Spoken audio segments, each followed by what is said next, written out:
Dans un lycée réputé pour son calme et sa rigueur, l'année scolaire venait à peine de commencer quand elle est arrivée.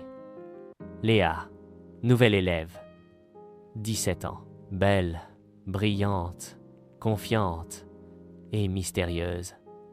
Elle ne parlait pas beaucoup, mais quand elle entrait dans une pièce, les regards se retournaient. Ce n'est pas qu'elle cherchait l'attention, c'est l'attention qui la trouvait. Au fil des semaines, même les enseignants ne pouvaient s'empêcher de parler d'elle. Gibby. Salle des profs, semaine 3. Cette fille a un potentiel incroyable. Elle mérite plus. Je l'ai prise en tutorat personnel. Elle est fascinante.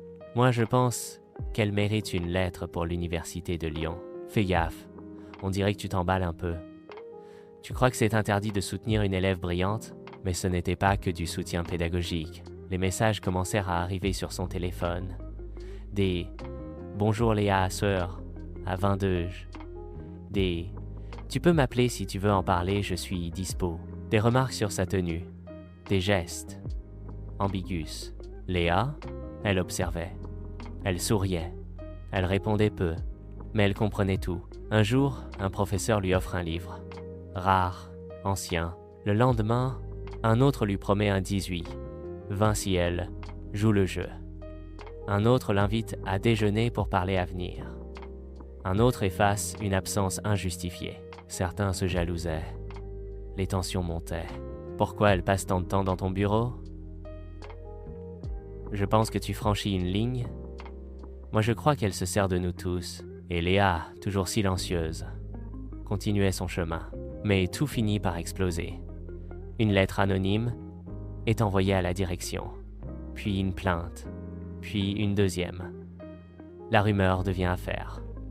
L'inspection est saisie. Des téléphones sont vérifiés. Des échanges sont exposés.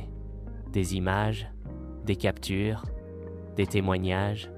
3 professeurs sont suspendus. 2 autres démissionnent. Le lycée est en crise. Les parents exigent des explications. Et au centre, Léa. Toujours sans mots. Toujours sans regret. Elle quitte le lycée avant la fin du trimestre. Alors, était-elle une victime? Une manipulatrice? Les deux? Certains disent qu'elle a été trop convoitée. D'autres qu'elle a tout orchestré. Mais une chose est sûre. Elle a été l'étincelle qui a révélé les failles d'un système malade, où le pouvoir monte vite à la tête et où le silence peut coûter très cher. Les conseils de tonton H. L'autorité est une responsabilité, pas un privilège. Une admiration mal gérée devient une tentation dangereuse. L'intelligence, ce n'est pas séduire, c'est savoir dire non.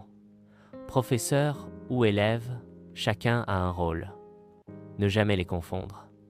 Le respect ne s'offre pas, il se construit. Par l'exemple, par la distance, par la dignité. C'était tonton H. Dode, abonne-toi. Pour d'autres histoires vraies, profondes, et parfois dérangeantes, mais toujours pleines de leçons.